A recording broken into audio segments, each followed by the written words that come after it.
बोलो भोलेनाथ भगवान की जय। भोलेनाथ भगवान की जय।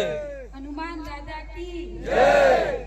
जय श्री राम। जय श्री राम। ओम शांति। ओम शांति। ओम शांति। ओम ओम शांति। ओम।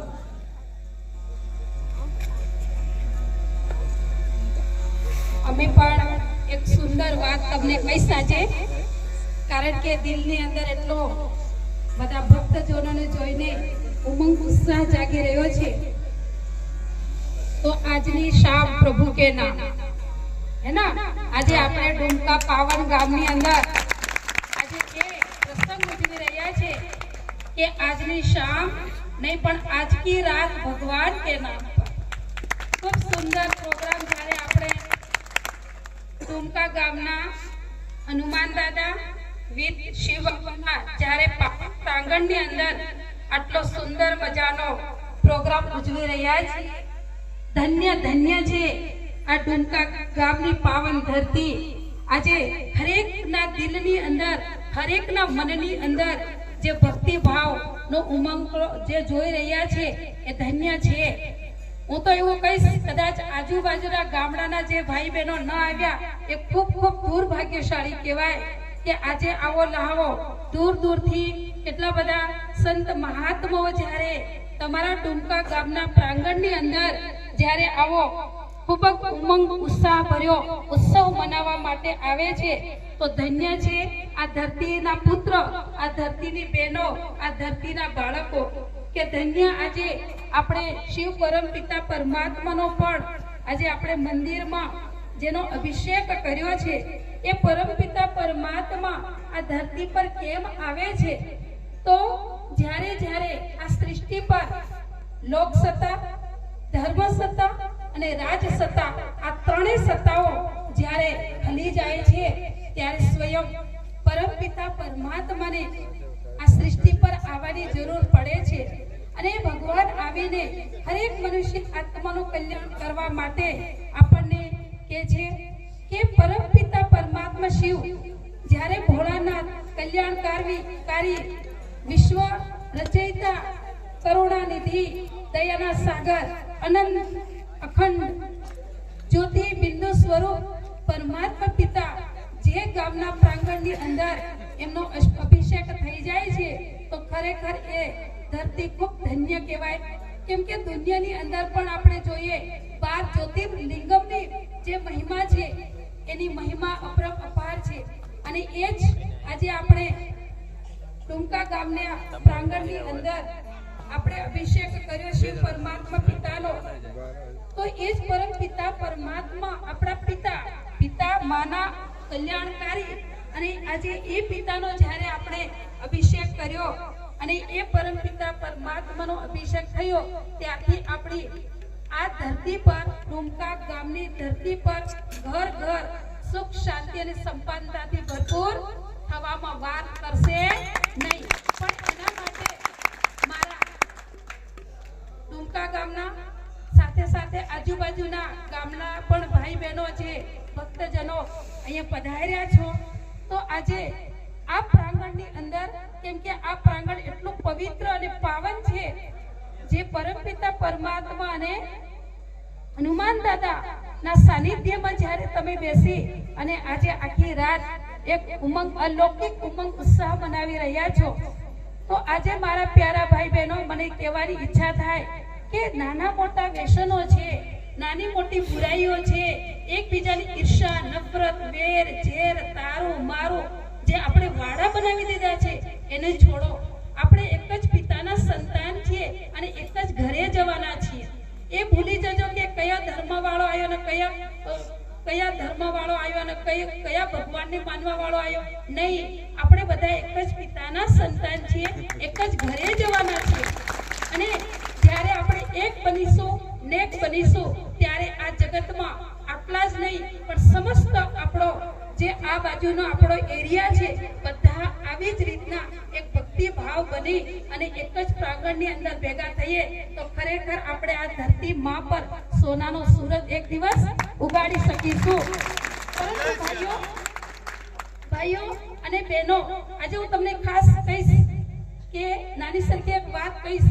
એકવાર છે ને લૂંટારો, એ લૂંટારો હતો અને એ લૂંટારાની એક આદત રોજ જંગલમાં જવું, શિકાર કરવું. હવે શિકાર કરતા કરતા કરતા આખો દિવસ વીતી ગયો પણ કોઈ શિકાર એવો એને મળ્યો નહીં. સાંજ પડી ગઈ એટલે એની અંદરથી એવું થયું કે હું કોઈ શિકાર ના કરી શક્યો.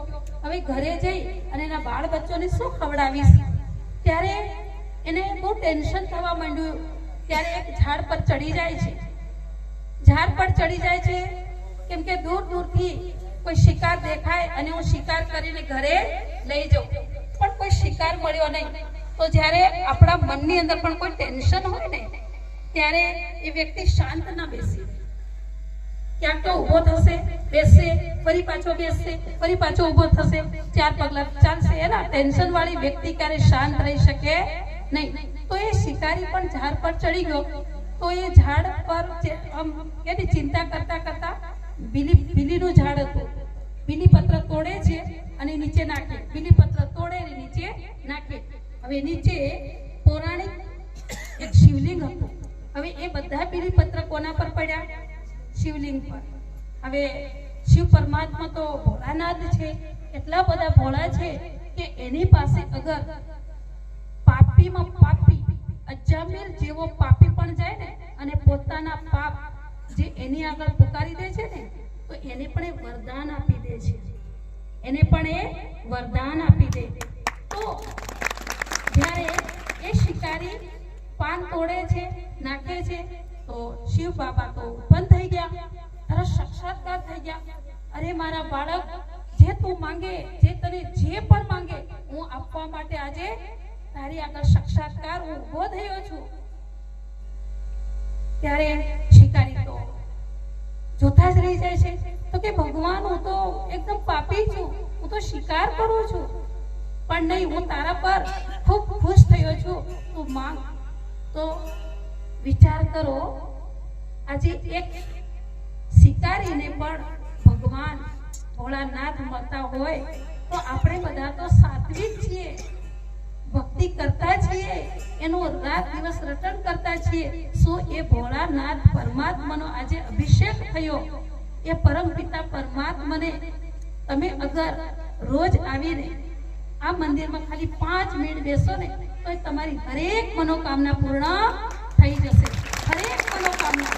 કેમ કે પરમપિતા પરમાત્મા એ દયાના સાગર છે, અનંત છે.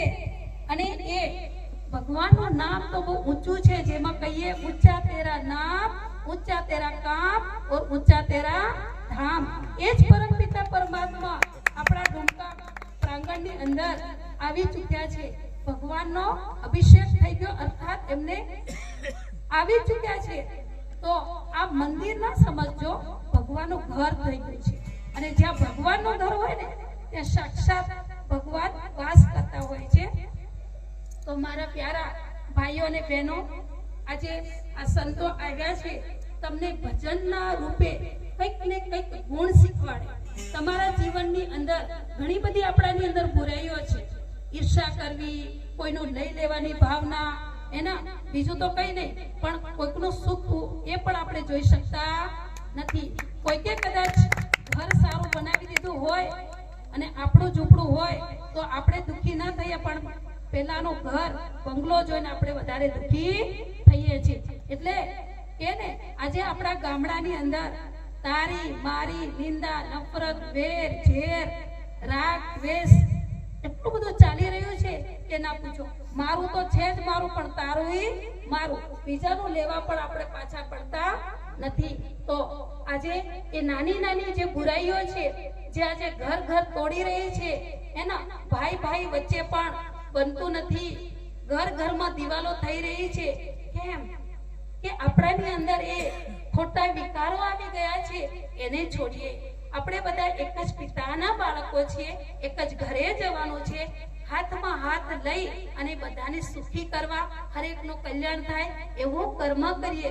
આજે હું ચોક્કસ કહીશ, आज समझ ले प्राणी, आज समझ ले प्राणी, कल ये मौका तेरे हाथ ना आएगा. ओ गफलत की नींद में सोने वाले, कल तू पछताएगा, पछताएगा, पछताएगा. अगर आज का दिन हमारे लिए सोने का सूरज बनकर के हमारे प्रांगण में है ना सूर्य उदय हुआ है, तो इस सूर्य उदय को हम इतना निहार ले कि सदा के लिए हमारे जीवन में प्रकाश ही प्रकाश आ जाए। अगर प्रकाश दिव्य प्रकाश आ जाए तो हम किसी के लिए भी बुरा सोचेंगे नहीं। तो मैं आज इतने सारे भक्तजन यहाँ पर आए हैं, हमें बहुत खुशी हो रही है। तो आज उत्सव मनाएंगे, खूब अंदर अंदर ही नाचेंगे, मन भी नाचे तन भी नाचे, इतना उमंग उत्साह हम बढ़ाते रहेंगे कि और मनुष्य आत्माएं भी आकर के यहाँ पर कुछ न कुछ लेकर के जाए। क्योंकि भोलेनाथ के पास जो भी आत्मा आती है ना, कभी वो खाली नहीं जा सकती। इसलिए कहते हैं भोलेनाथ के भंडारे सदा भरपूर। अगर भोलेनाथ परमात्मा को याद करेंगे तो आपके घर के भंडारे भी सदा भरपूर रहेंगे। तो आज बहुत अच्छा प्रोग्राम मैं देख रही हूँ। भाई को कह रही हूँ कि पूरा वीडियो उतार करके आप भी हमारे प्रताप भाई जी है ना, वो बहुत सोशल मीडिया में बहुत अच्छी सेवा कर रहे हैं और इतने लोग खुश हो रहे हैं कि धानपुर में अभी हम गए थे बहुत दूर प्रोग्राम करने के लिए, तो वहाँ भाई की बात निकली कि आपके वहाँ एक शिक्षक भाई है और प्रताप भाई करके। मैंने बोला हाँ वो तो हमारे ही भाई है, वो तो सेंटर पे भी आते हैं और धार्मिक काम भी करते हैं, सोशल मीडिया का भी काम करते हैं। तो कि वो बहुत अच्छे हैं, उसका वीडियो हम देखते हैं, इतना वो समाज के लिए कर रहे हैं। मैंने बोला अवश्य मिलने के लिए आना, तो कि हम तो आएंगे पर वो भाई को आप साथ लेके आना दीदी, है ना। तो भाई आपको सब बुला रहे हैं, सबकी दुआएं हैं। और यहाँ जो ये मंदिर में तो यहाँ कुछ भी नहीं था, तब से यहाँ आती हूँ, क्योंकि भल धानपुर में रह रही हूँ पर सबसे ज्यादा प्यार मुझे डुमका गांव से हो गया है। ठीक है ना, डुमका गांव से मुझे बहुत प्यार है, क्योंकि ये गांव वाले इतनी मदद करते हैं, इतने भावुक हैं, इतने धार्मिक हैं। जो यहाँ का जो सरपंच है ना, नाम मैं भूल जाती हूँ, शंकर भाई, वो इतना भावुक है कि जब भी मैं कुछ कहती हूँ भाई जी मुझे ये सेवा करें, दीदी आप जो कहो हुक्म हम मानेंगे करेंगे। तो मेरी दिल की दुआएं है। यहाँ के जो प्रबंध करने वाले, मंदिर बनाने वाले, कितना रात दिन एक करके इन लोगों ने ये मंदिर का निर्माण किया है, तभी हम अपन यहाँ पर आकर के इतने लोग बैठे है ना। ऐसा नहीं कि हम उनका गांव में ही ऐसा बना, जहाँ भी मंदिर बनता है, जहाँ भी ऐसी कुछ सेवाएं होती है, अवश्य आप सब जाना और सहयोग करना, क्योंकि भगवान को ज्यादा नहीं चाहिए, भगवान को एक एक रुपया भी देंगे ना। आज इतनी सारी महान आत्माएं यहाँ पर आकर बैठी है, एक एक रुपया भी देंगे ना तो भी बहुत कुछ हो जाएगा। और हम जो हमारी संस्कृति हम भूल गए थे, वो संस्कृति फिर से हम इस तरह पर ला करके रहेंगे। ये दम रखो, ये दृढ़ता रखो, निश्चय रखो। अवश्य हमारे भारत देश में तो क्या, वो तो होगा ही होगा, पर हमारे इस इलाके में जो लोग कहते धानपुर चोरों का गांव है, चोरों का नहीं है, यहाँ तो वीर पुरुष का है ना, धर्मा पुरुष का है। ऐसा हमें एक बल, एक भरोसा रख करके हमें बहुत कुछ करना है। ये हो गया नहीं, अभी ऐसा ही हमें कई गांवों में ऐसा मंदिर तैयार करके सब गांवों में जा करके हमें ऐसी भक्ति जगाना है, ऐसी धूनी जगाना है कि सबको लगे कि ये लोग आदिवासी लोग पीछे नहीं है। अक्सर करके मैंने सोचा है, ठीक है ना। तो मेरे प्यारे भाइयों और बहनों, अवश्य आप रोज आया करो, एक दिन के लिए नहीं, प्रतिदिन आओ।